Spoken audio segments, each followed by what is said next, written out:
Mesdames et messieurs, bonjour, quand vous voulez, bonsoir, ceux qui nous suivent sur Internet, Patrick Marche Télévision et ceux qui nous suivent à Kinshasa. Chose promise, chose faite, nous sommes maintenant dans la commune d'Ngalema. Nous voulons parler avec la fondation Aidons-nous vivants de Madame Nancy Mbouyi et toute équipe de Madame Nancy Mbouyi de la fondation qui sont venus de l'Europe. Ici, nous sommes dans la commune d'Ngalema, plus précisément dans le quartier Manenga. Nous sommes sur l'avenue du Peuple. Maintenant, nous allons commencer notre activité avec l'ONG Aidons-nous vivants. Aidons-nous vivants, c'est une ONG à caractère social et puis à caractère environnemental. Voilà, aujourd'hui, nous avons toute l'équipe de l'ONG en place sur le terrain. Nous allons commencer notre activité. On y va.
Nzela nakokende etondi na nzube, nzela nakotambola mabaku ebele, batelinga mitambu balingi na kweya kolo, ngai moko nakokoka te, batelinga mitambu balingi na kweya na makasi nanga nakokoka te.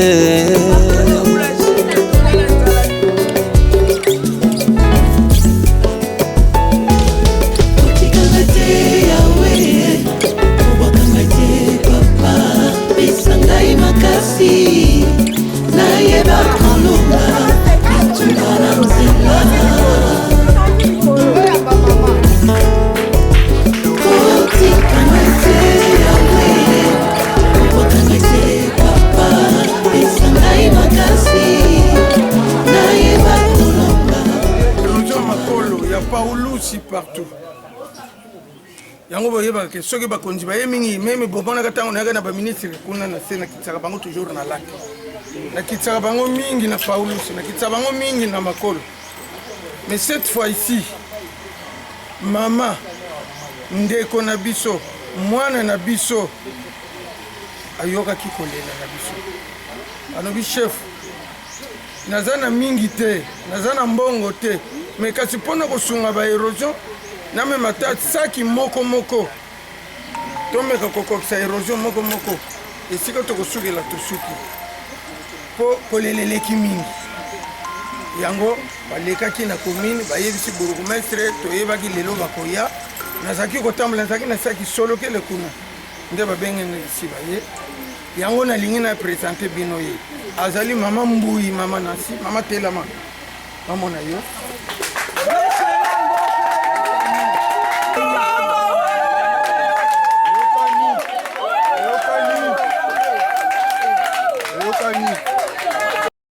Nzela te mena muke na ye basaki babenga ngo na bentirozo ono soto bakona ki wana yango ayaki na basaki aza molobeli na biso akokenda ako défendre quartier ako défendre érosion akoloba na bakonzi kuna ako interpeller bino yo ministre boy yo gouverneur yo boy na boy sala boy pona quartier boy sala boy pona commune boy je veux parler comme ça zali mwana Lukunga Kitambo, Monga Fula, Ngaliema, Lingwala, Kishasa, Barumbu, ezali Lukunga.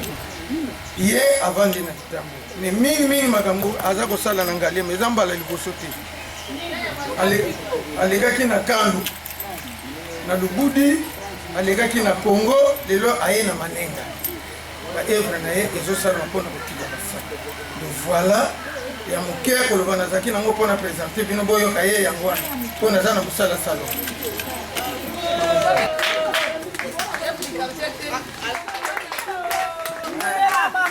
Papa, maman mbote na bino. Abana pe ko tosaka ba papa tosape na bana. En tout cas, tosepeli makasi na ndenge boya biso. Donc to préparer qui t'es un peu brusque. To yebisi bino ka ke non tongo toya. Mais tosepeli makasi ndenge tozali ko. Alors biso tozali toza ONG. Biso toza ONG. ONG ezali nini ezali organisation oyo eza nango na gouvernement te oyo eza nango kaka bato privé tosangani mpona koede bino boyebi kaka mboka na biso ndenge ezali yango topesi ONG na biso kombo et dont nous vivons. Pourquoi? Parce que biso tolingi te que soki moto akufi nde toya kosalisa biso topréféré tosalisa bandeko na biso ntango tozana na bomoi tosalisana na mwa moke moke. Alors ONG na biso eza na baaspect ebele tosala makambo etali santé tosala makambo etali social to tosala makambo etali environnement tout ça na makambo ya santé tozobaka moke tosokipa mingi na bamama na bajeune fille omoni makambo etali bamama babesoin ya bamama omoni mpasi na santé oh non contraception bajeune fille kobota biloko nyonso na babana na bango biso tosokipaka nango. Mais na makambo etali environnement oyo toyeli lelo eza makambo ya érosion. Makambo ya érosion c'est vrai que eza eloko moko biso toza gouvernement te donc gouvernement nde eza eloko ya monene esalaka mais biso totali tobi bandeko na biso bazali awa na quartier Manenga bandeko na biso bazali awa na kati ya quartier Manenga baosouffrir parce que érosion lelo toloba etouchaka kaka ezotouche biloko nyonso ezotouche bandako érosion ezotouche banzela érosion ezotouche babilanga ce qui fait que mboka mpe moyen développé ezali te mais yango na biso totali tolobi ata mwa moki oyo toza nango eza nango solution oyo koumela te ke ya libela mais tomeka ne puisque kotya te mwa basaki tobongisa po epermettre mpo lelo esa ya biso mpasi tovandaki toyoki ke non mpo kamingi te bambula ya makasi ebeta avant tokotelanga ebana donc na bambula wana ntango ekobeta toyoka esala mpasi tovandi boye toyoki ana quartier Manenga kuna mwana moko adindaki oyo ekoza esamaki ndako moko edingeti yango toyebi te tovanda tosolola na bandeko na biso toluka mwa solution mokie nde tolobaki tokoso tokutani lelo tokomeka sikoyo kosala mwa groupe moko boye ya batu comme ça tobenga un peu alerte érosion donc soki tomoni ke non mwa nzela ekomi kosala mwa nini boye tobengi non et donc nous vivons ntango yango ntango toza non vivant tosalisana topesa boya toya kotala tosala soki mpe bamama baza na baproblème oyo etali bamakambo nde tolobi ya boye eza na bamakambo ya santé bamama baza na kobota baproblème ya babino mo boyebi basituation ya bamama koteka babiloko nyonso basituation ya bamama tozali wana mpona kosalisana donc ndenge bamoyen na biso tozali gouvernement te mais on peut toujours faire quelque chose mpona bandeko na biso yango wana tobaki toya lelo tovanda na bino tosola tomeka un peu kosala quelque chose. Voilà, donc naza mingi koloba te zamba pambola o mama tika biso te o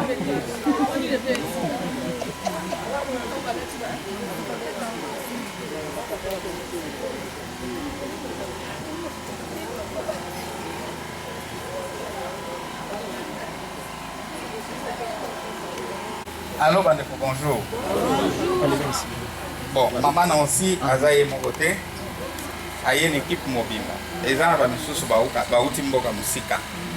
Tozana ndeko na biso mususu ye azala mupanze auti Belgique. Aye Ndomi. Donc maman Nancy azo sensibiliser na nyonso oyo ya lobi kaka awa pamba te. Tina mikile mususu parce que toyebi que situation ya mboka na biso ya Congo eza difficile.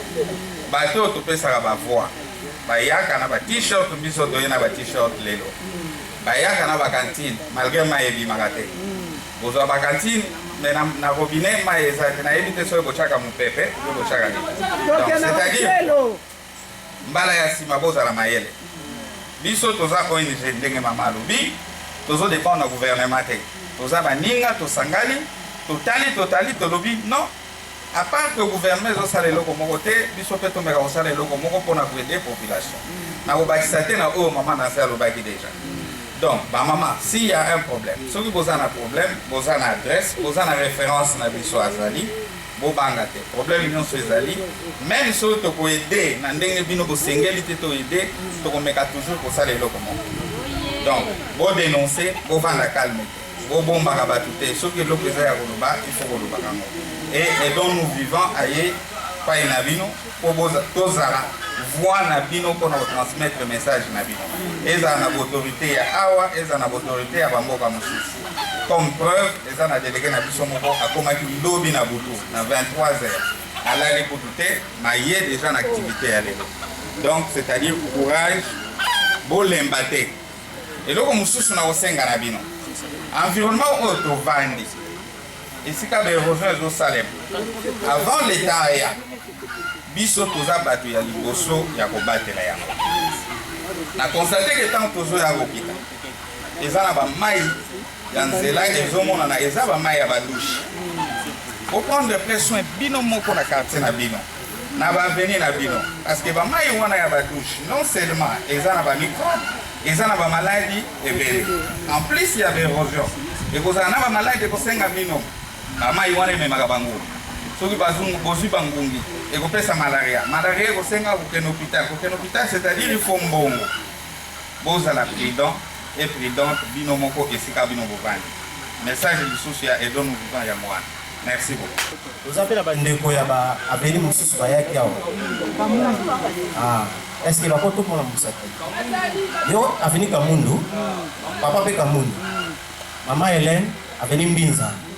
Bon, c'est bon. C'est que tout ça là, ce qui est aussi. En fait, le bas tout ça, awa, là, c'est un peu. Là, du peuple. Nous sommes les sabatos, na batu. Moi, nombre de mango ya la sec, ou ya miké. Là, la sec ya minene. Oyo, bako, salapé, salon, à côté na bango. Bon, je crois, ce qui est rejeté dans le programme de la maman présidente, a combien tapé tout. Il y a visiter na avenue mosusu otomona ayeba érosion eza ndenge nini mais ausna libulu auta libulu te quand même. Alors merci, je crois parce que ça va sac représentant moko ya avenue okuta na ye akozwa sac ya mikene ya minene mpona avenue na bango. Tozala quartier Manenga na Mbinza. Na commune nini? Na commune ya Ngalema. Likambo nini eza bato atondi ebele awa tomoni bolati bakolo eza likambo nini? Wana esengo po toyambi mwana biso ya jeune Nancy aye kovisite biso mpona mabulu ezalaka na biso kote oyo. Bayaka kaka soki tokufi baye bakundi biso me aye koya kosire biso tokufa ata ye biso basaki po toyeba kogarantir libulu wana po eboma biso te. Olobi nini mpona mama Nancy? Na bi mpona mama Nancy topesi elongo na esengo mingi mpo badepute baya baleka tovota totya bavoi mais ye tovota mpe ye te toyebi kota mete baza na susi na biso ayoki sango mbinzi ya baérosion mais aye kovisite biso bamona biso mpe asala biso mpe dor basaki aza mpe na ONG na ye mpe dor aye kovisite biso mpe mpo aede biso.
toza na commune ya Ngalema na quartier Manenga avenue Lac.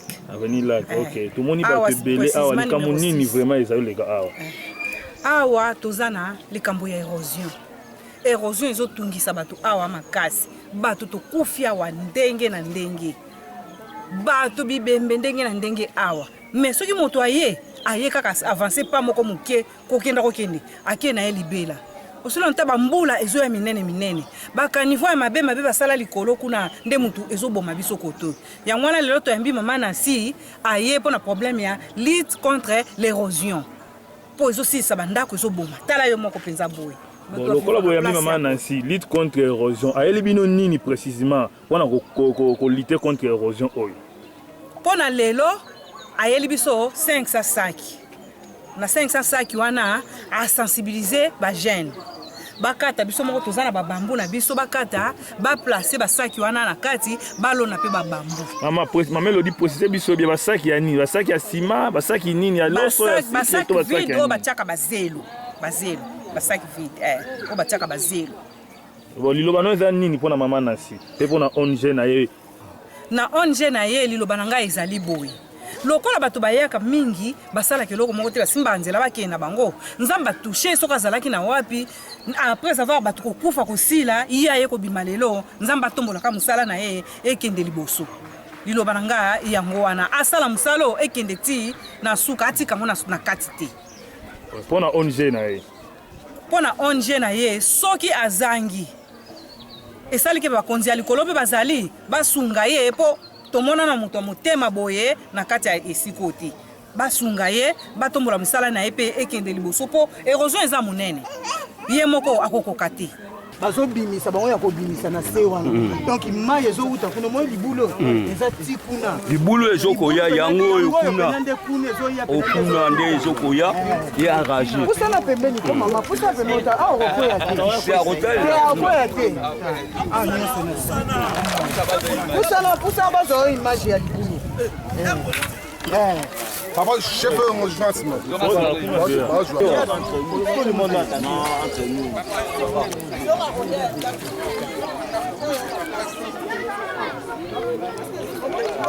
Nous avons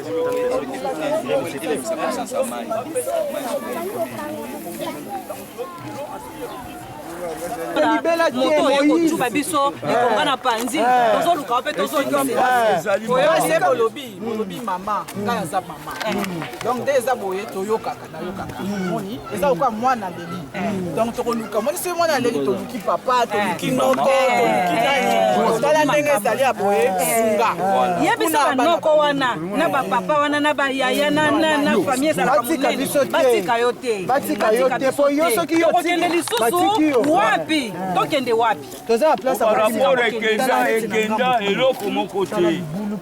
moi je suis Nancy Mbui, je suis présidente de l'ONG Aidons Nous Vivons. Donc Aidons Nous Vivons, c'est-à-dire c'est une ONG qui a été créée par les Congolais, donc les compatriotes congolais. Nous nous sommes dit qu'on ne devrait pas laisser nos populations, nos frères et sœurs, nos mamans, papas, on ne devrait pas les aider seulement quand ils ne seront pas là. Aider une personne, ça veut dire que non, on doit aider la personne quand la personne est encore vivante. On ne doit pas attendre à ce que la personne soit malade ou que la personne soit morte, qu'on vienne à son enterrement et tout. C'est comme ça que nous, avec les autres amis, nous avons pensé qu'il fallait vraiment aider nos frères et sœurs quand ils sont encore vivants. Et oui. Notre Asbel, c'est un Asbel qui a beaucoup de buts. C'est un but, il a un but social, un but sanitaire, mais aussi un but au niveau de l'environnement. C'est comme ça que pour aujourd'hui, nous avons pris le secteur environnement. Nous avons pensé que bientôt là, ça sera la saison sèche. Et avant la saison sèche, il y a des fortes pluies, donc des pluies vraiment diluviennes qui font à ce qu'il y a beaucoup de morts. Nous avons entendu nos frères et sœurs, leur détresse, tout. En fait, on voit souvent à la télé. Nous nous sommes dit pourquoi pas venir contribuer en tant que fille du pays. On s'est dit apporter quelque chose pour aider nos frères et sœurs. En termes clairs, qu'est-ce qu'on peut retenir de l'activité d'aujourd'hui? quel est son objectif ultime, l'objectif visé? L'objectif d'aujourd'hui, c'est déjà de lutter contre les érosions. Nous savons que ce que nous allons faire aujourd'hui, ça n'aura pas un impact durable parce que ça demande beaucoup de choses. Mais au moins, nous apportons une solution palliative. C'est-à-dire nous apportons des sacs avec des bambous pour qu'on puisse essayer un peu, dans les têtes d'érosion, essayer d'empêcher au moins l'évolution de l'érosion. Et par après, nous allons essayer, nous sommes une ONG, nous allons essayer de faire des plaidoyers à tous les niveaux. Au niveau gouvernemental, ici au Congo, comme aussi au niveau international, pour qu'on puisse voir comment la population souffre, comment les érosions peuvent tuer. Parce que vous savez qu'avec les érosions, ça empêche l'économie du pays, dans le développement même du pays. C'est comme ça que nous avons dit qu'on commence d'abord à lutter contre les érosions et puis le reste viendra. Vous comptez poursuivre avec ce genre d'activité dans la foulée, dans les jours à venir? Oui, c'est vraiment ça notre but en fait. Notre but, c'est de continuer. De ne pas s'arrêter, parce que si on arrête, après ça sera quoi? Donc nous préférons, donc on a commencé et on va continuer, on va aller même au-delà. Parce qu'aujourd'hui nous sommes aux zones à Manenga, demain on sera aussi dans d'autres parties, on sera à Kindele, partout on va essayer vraiment de voir dans quelle mesure on peut apporter quelque chose. En dernier lieu, avant ici, vous avez été où pour mener ce genre d'activité? Pour les érosions, nous venons de commencer. Mais déjà, dans les volets sanitaires et tout, on avait déjà commencé dans les volets sanitaires. On a commencé, on a visité les hôpitaux et tout, on a été à Kambuka, à Kitambo, on a visité les hôpitaux. C'est le volet vraiment sanitaire parce que comme je vous ai dit, on a plusieurs volets. Mais pour les volets environnementaux, pour la lutte contre les érosions, on est ici. On sera à Kindele pour la semaine prochaine et puis on va visiter d'autres érosions. Très bien. Madame Nancy, Kolandayo, Bana Komini Angale, Mapena Karima, Nenga Balandio, Malamu. Message nini ozotikela ba maman papa ya Komini Angale?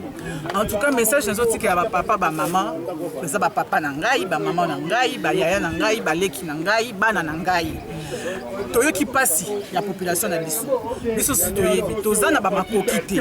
Mais totali tomoni pe ke no ba konzi na biso parce que lelo tokomi na président mosusu. Président aye tomoni ke no président oye azana vision malamu. Mais eza pasi po yeza likolo mingi. Mais biso na semoni na bamboka misu na bamboka ba poto et tout, ba Asbel, ba ONG et appuyaka et soutenaka pe gouvernement. Ya ngwana biso totali to bino biso pe to ya to apporter quelque chose. Ba maman na biso bazo souffrir. Toyoka ki mabale ki bato bakufa ki o 14 personnes ou 12 personnes et ça la biso passer au déranger. Biso to na bamboka mipaya to fandi to koli to botami to koli mais na mboka mopaya tam toyoki et dérangeaka. Ya ngwana to lelo bo message zo pesa na bango ki tozana bino. Tozana bino na muki o biso tozana ngo biso to sangisaka to kosala quelque chose. Soki na o biso to kokite to kokende tina likolo. To kokende tina likolo et pas ba mindele pas ba nani sont tout pour na kosenga bataille biso to sa solution durable. OK. Olanda maloba na yo ozali ONG na kombo Aidons-nous vivants. Olandi bino malamu ozo pesa esika na bino ezali lokola bawuti na mukili ya poto awa na Kinshasa bozali esika nini te ba contacter bino ndenge nini? Awa na Kinshasa tozali na Kitambo na avenue Bandundu numéro 466 ndengo lobby boye donc toza na Lukunga toza partout na Kitambo avenue Bandundu 466 tozo s'occuper on a siège na biso mais toza partout tozo tambola partout na Lukunga tozo s'occuper na makambo etali santé omoni ba maman naissance désirable tala kambo keza passe makambo kobota to pekisi ba maman kobota te mais soki tomeki koneka kobota na bwanya ekosala ke non tozala na makambo malamu neti lelo pe toyina makambo ba érosion donc ONG na biso musala na moya. OK, na domaine social, na domaine environnemental to moni bozo lutter contre ba érosion. Na domaine social, quelle est l'activité phare ya Aidons-nous vivants na domaine social? Na domaine social nde na yebisi yo boye ke non biso siko to kita sur le terrain neti boye to na projet ya kokita na ba école. Na ba école ko sola na bana ya classe ko tala ba difficulté na bango o bazana parce que éducation yo moko moni mikolo yo tozaki na problème ya Covid. Bana na biso batanga kité do ba otanga na désordre donc to ko intervenir par exemple na ba situation na bango bazana ba problème ya bakaye bazana problème ya minerval bazana ba problème biso sikoyo là to ko meka ko intervenir on na domaine social. OK, madame Nancy, à part kotala na aspect environnemental on remarqué constat nini o ko créer érosion à part mbula à part mai ya mbula o eza naturel ndengo bomoni na terrain constat ni bosali. En fait, l'érosion, ils rappellent presque mauvaise urbanisation. Mboka na biso moni ndenge mundela tonga hakala. Lelo eza subongote, eza déjà mabé, ba canalisation pour ba mai elekaka bien, ezalité. Mais aussi ba plastique. Au moni ba plastique o pese loko mo photo évitant parce que na ba mboka mususu mona ba sala ba poubelle. Poubelle à plastique yango yo poubelle ni parce que eza dégradable. Il faut que ça de façon que ba plastique to quoi kaka yango on a té pour permettre quand même que na ba eza dégradable et qui ne peut voilà pour empêcher bani. Merci maman Nancy. Message ni notiki pour l'autorité en Mboka. En tout cas, to sengi na ba autorité en Mboka batala biso. Parce que bazali wana que ça soit ba député, que ça soit ba même président de la République. Bazali wana pona biso pona population. Boyoka kolela ya population eza na pasi. Boyoka kolela na bango et puis basala. Parce que tozali wana pona bango. Pour ceux qui biso tozali te, ba osape na moto diriger te. Donc kaka population onde to sengi bango batala.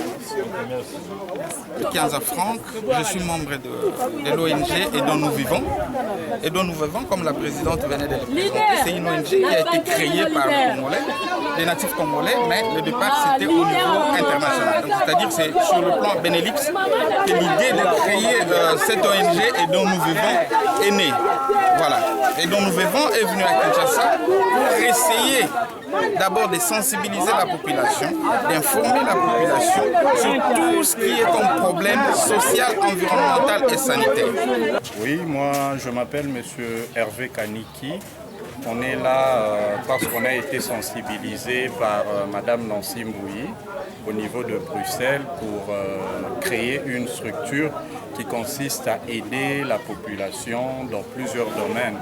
Dans le domaine sanitaire, dans le domaine environnemental et puis dans le domaine social. Ok. Qu'est-ce que vous avez dit depuis que vous êtes sur le terrain aujourd'hui avec cette activité, vous avez remarqué quoi justement? Quel est votre constat? Le constat, c'est très dur. On a vu que sur le plan social, il y a trop des gens qui souffrent. Et puis aujourd'hui, on a vu comment la population est en train de vivre la difficulté et le risque des érosions parce qu'il y a certaines maisons qui sont parties, il y a des enfants qui sont décédés, donc on a vraiment eu très mal de constater cette situation. Ok, merci. Quel est le message que vous voulez donner à la population de manière précisément de la commune d'Ngalema? D'abord, là où on lutte pour les érosions, on a vu qu'on jette des poubelles, mais il y a aussi les poubelles plastiques. C'est très difficile, mais je demande vraiment à la population de sensibiliser aussi pour trier, parce que les plastiques constituent encore un risque par rapport à la lutte des érosions, parce que ce n'est pas dégradable. Ce n'est pas dégradable, donc ça ne constitue pas des solutions durables par rapport à la lutte de l'érosion. Merci, M. Hervé. Quel est le message que vous avez lancé encore aux autorités de la République démocratique du Congo, précisément au gouvernement, à l'hôtel des villes, le gouverneur et autres autorités de la ville? Aujourd'hui, la devise du chef de l'État, c'est le peuple d'abord. Je demande à toutes les autorités de suivre cet appel du chef de l'État et de travailler pour le peuple congolais et Tosimba na maboko pour Congo na biso et Tombwa. Merci. Comme na souka activité na biso, pour un rappel, tout le monde qui na ONG et dont nous vivons par la présidente Madame Nancy Mbouyi avec toute l'équipe. Au Badaya Kinshasa, au Timi Libanda. Merci. Tout ceux qui na activité na biso mon Merci.